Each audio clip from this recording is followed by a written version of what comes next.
Hey guys, what's up? Hope you're all doing good. This is the fourth Algebra and Trigonometry class that I will be uploading. And what we're going to do today is we're actually going to start a new section. The section is actually right triangle trigonometry. And what I'm going to do is I'm going to briefly give some theory on the trigonometric functions. I'm going to explain two quick examples, then I'm going to leave the work assigned that you will be doing throughout this week. Now, in the video that I uploaded previously, I was giving the instructions on how we're going to be working with the math assignments. But for the benefit of those of you who haven't seen it, I'm going to explain it real quick again. So, at the end of every video, I am going to keep assigning work. However, the work that I will be assigning is not for you to do it and send it or email it to me immediately. You will continue to do this work because you do not want to let it accumulate. And then when we're done with the section, I will specify what day you're going to email me the work, okay? So with that in mind, let's get started with this. I am on page 436 and page 437 of your math books. And the topic is right angle trigonometry. And I briefly mentioned this before, but I don't think a lot of students were there. So I'm going to kind of recap that and then go straight into the example. So, right angle trigonometry. As I mentioned when we started discussing trigonometry in class, trigonometry was originally used for right triangles only. And a right triangle is a triangle which has a 90-degree angle. So right here we have your typical example of a 90-degree triangle. And you have the side adjacent to z, the side opposite to z, and the hypotenuse. Now in a right triangle, the hypotenuse is always going to have the largest measurement of the three sides. Along with that, I did mention in class that there were 3 and 6 basic trigonometric functions. So we have the sine, the cosine, and the tangent. Now those 3 basic trigonometric functions are explained to you in geometry, in your basic geometry class, and then in this class we add 3 more. So let me go over that real quick for you guys, so that way we can go straight to the examples. Now when we have sine, we have opposite over hypotenuse. Now remember, the opposite angle, which is the angle farthest to z, is your opposite, and the hypotenuse is this angle right here. So that's why we say that sine is opposite over hypotenuse. Cosine is adjacent over hypotenuse, and we're talking about the side that is closest to z. So this is adjacent, and this is your hypotenuse, and this is why we call it adjacent over hypotenuse. Simple as that. Tangent is referred to as opposite over adjacent. So opposite, which is the farthest side from z, over adjacent, which is the closest side to z, and that would be your tangent. And it's often referred to by kind of like an acronym called SOHCAHTOA. But we have 3 more. And these other 3, although they sound kind of complicated, are basically the reciprocal or the inverse of this. So for example, if we know that sine is opposite over hypotenuse, then the cosecant, which is what this abbreviation means, CSC, is actually the opposite of the sine, so it would be hypotenuse over opposite. We know that cosine is adjacent over hypotenuse, so the secant, or the secant, is actually the opposite of the cosine, and it would be hypotenuse over adjacent. And we already established that the tangent is actually the opposite over the adjacent, so the cotangent is the opposite of the tangent, which is adjacent over opposite. So they sound complicated, but in reality are quite simple. I am also going to then go into example number 1, and example number 1 is on page 436. Actually, no, it's on page 437 because 436 is basically explaining this. And on page 437, it says, find the trigonometric functions. So you're going to find the trigonometric functions of this triangle. But there's one thing missing. So we have 4, which is the opposite side to z. We have 3, which is the adjacent or closest side to z, but we don't have a hypotenuse. So what we're going to do is actually find the hypotenuse by using the Pythagorean theorem. A squared plus b squared equals c squared. And we're going to say 4 squared plus 3 squared equals c squared, which in this case is the hypotenuse. 4 squared is 16. 3 squared is 9, and c squared is what we're looking for. So we're going to add 16 plus 9, which is 25, equals c squared. But I don't want the value of c squared, I want the value of c, so we're going to find the square root, in which case 5 equals c, so the hypotenuse is actually 5. Okay? Now this was pretty simple. Sometimes you might need a calculator, so always keep one in hand just in case you get a number that doesn't have a perfect square root. But since in this case we have one, we can move on. So what am I going to do next? What I am going to do next is find these 6 basic trigonometric functions. So we're going to start off with a sine. Sine, we said, or sine of z is opposite over hypotenuse. So in this case, our opposite number is 4, our hypotenuse is 5, so we're going to say that the sine equals 4 over 5. Now if you have fractions that you can simplify, always leave them in your simplest form, but if not, you just leave them expressed like that. Now we're going to look for the cosine.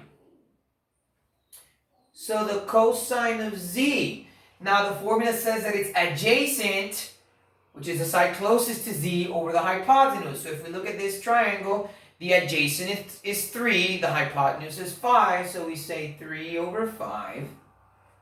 The tangent of z, we said, is opposite over adjacent, so the farthest side to z divided by the closest side to z.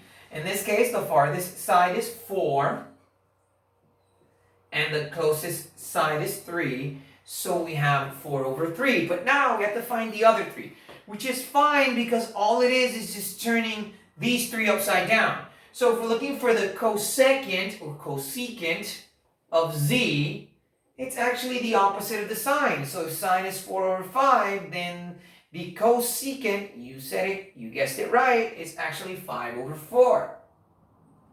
And we're going to do the same thing here. Now, if the cosine of z is 3 over 5, then the secant, which is the opposite, is, yes, you got it right again, and I know you're not falling asleep in class, is 5 over 3. And the tangent of z is 4 over 3, so the cotangent, which is the opposite, and yes, you are on a roll, you guessed it correctly again, stop falling asleep, is actually 3 over 4. So there you go, guys. That is example number 1 on page 436. I'm going to let you look at it real quick because I'm going to get another marker, which is right here. So I'm going to step out of camera, let you guys look at it. Then I'm actually going to erase it and go straight into example number 2. And I'm back, so I'm going to give you guys another second to look at it. 1, 2, 3, 4, and 5, and now I'm going to erase it. So here we go. If you have any doubts, you can redirect yourself to page 436, or you can pause the video and rewind as many times as you need to. I mean, page 437. The example is on page 437. So you can redirect yourself to that if you have any questions, or pause and rewind the video. Now, example number 2, also on page 437, is also, or does also deal with a right triangle, but here you have all 3 sides. Now there are what we call special triangles, which are, for example, 45, 30, 60, and they're called special triangles because their trigonometric functions are pretty much the same. They're not really going to change, and in fact, a lot of people just memorize them instead of actually looking for them. On example number 2, you have this triangle. This is a right triangle, 90 degrees, and you have your sides are 1, 1, and the square root of 2. Now, the exercise is actually asking you to find the sine of 45, the cosine of 45, and the tangent of 45. So let's go ahead and do that real quick. So the sine of 45 degrees, first of all, we need to actually find out what the sine is, and the sine is opposite over hypotenuse. So our opposite is 1, and our hypotenuse is the square root of 2. And we cannot have a square root as your denominator, so we have to rationalize it. And what rationalizing the square root means is you're going to multiply this entire fraction by the square root of 2. So we're going to say the square root of 2, and we're going to multiply it. That's why I wrote the parentheses. Now, the square root of 2 times the square root of 2, basically what's going to happen is that these two are going to cancel out, and you're actually going to have a 2. And 2 times the square root of 1, or 1 times the square root of 2 is the square root of 2. Now, let me just explain this real quick, and I'm actually going to do this down here. It's not that they magically cancel out, it's just when you have the square root of 2 times the square root of 2, it's going to equal to the square root of 4, which equals 2. So here, when I multiply this is what actually happened, and that's how I got the 2. That's it. No more than that. Now, so we know that the sine of 45 is the square root of 2 over 2. Now we're going to look for the cosine of 45.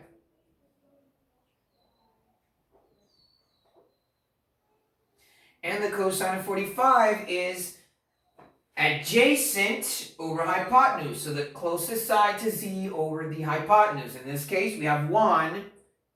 And again, we have the square root of 2.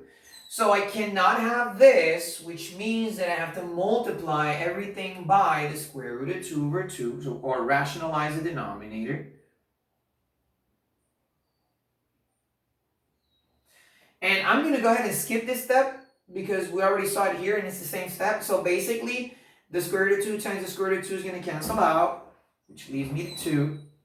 And then you're just going to multiply 1 times the square root of 2. And the 45-degree angle